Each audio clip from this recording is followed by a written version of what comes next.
50 লাখ টাকার ড্রেসে ভাবনা, কোটি টাকার গাড়িতে ভাব, এগুলো ক্যাপশন না দেওয়া যায় না। এই যে মোবাইলের যে ভাইয়ার আছে, আমি এদেরকে বলছি, কারণ আমি বিশ্বাস করি যে টেলিভিশনে যারা আছে তারা এই ধরনের দিবে না, বা দিতেও পারে, এখন আমি জানি না, কিন্তু আপনারা কি এটা না দিতে পারেন না? 50 লাখ টাকার জামা কি কেউ পরে? এই যে এটা দেন, তখন হয় কি জানেন, একটা সাধারণ মেয়ে আমার কাছ থেকে ওকে আলাদা মনে করবে, এটা আমি চাই না।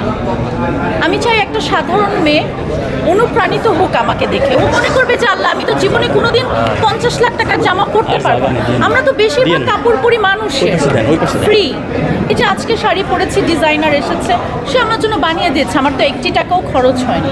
তো এই ধরনের ক্যাপশন আপনারা দিবেন না, যাতে অন্য মেয়েরা, সাধারণ মেয়েরা মনে করে যে আমাকে নায়িকাই হইতে হবে একটা ভালো জামা পরার জন্য, এটা যাতে না মনে করে।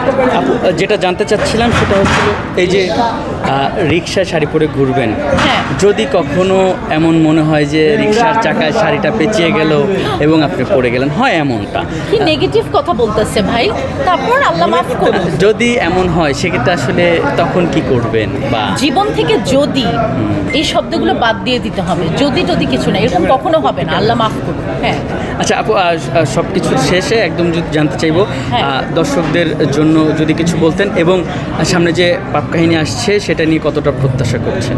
দর্শকদের জন্য আমি সবসময় বলতে চাই ধন্যবাদ, কারণ আমার ক্যারিয়ারে আমাকে কেউ কখনো এতটুকু সাহায্য করেনি, এবং আজকে পর্যন্ত আমি কোনো গ্রুপের সাথে নেই, আমার কোনো বন্ধু বান্ধব নেই, আমার কোনো সার্কেল নেই, আমার কোনো আড্ডা নেই, আমার কিছু নেই। সো আমার একমাত্র পাওয়ার হচ্ছে আমার দর্শক, যারা আমাকে রেলেভেন্ট রেখেছে। আমাকে কোনো বড় জায়গা থেকে ডেকে কাজ দিয়ে দেয় না, আপনারা দেখবেন না কখনো। সো আমার স্ট্রাগলটা আমার মতো, বাট আমি আসলে স্ট্রাগলের গল্প শোনাতেও পছন্দ করি না, সেগুলো বেচতেও পছন্দ করি না, দুঃখের গল্প আমি বেচতে পছন্দ করি না। তো দর্শকরা হচ্ছে আমার পাওয়ার, যারা আমাকে রেলেভেন্ট রাখে, যারা আমাকে রানীর মতো করে ভালোবাসে। তো দর্শকরাই আমার সব।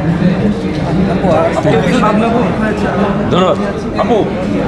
কিছুদিন পর পর দেখা যায় একবার দেশের বাইরে, আপনার দেশের বাইরে কি ঘুরতে যাওয়াটা দেশের বাইরে মানে ঘুরতে যাওয়া এটা কি আপনার পছন্দ?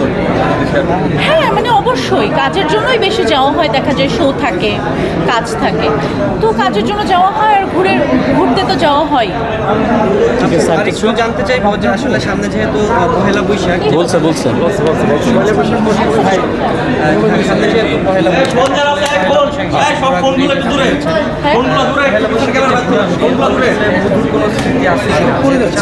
বৈশাখ, স্মৃতিটা এরকম আপনাদের সামনে স্মৃতি ভুলে যাই আমি, কিছু মনে থাকে।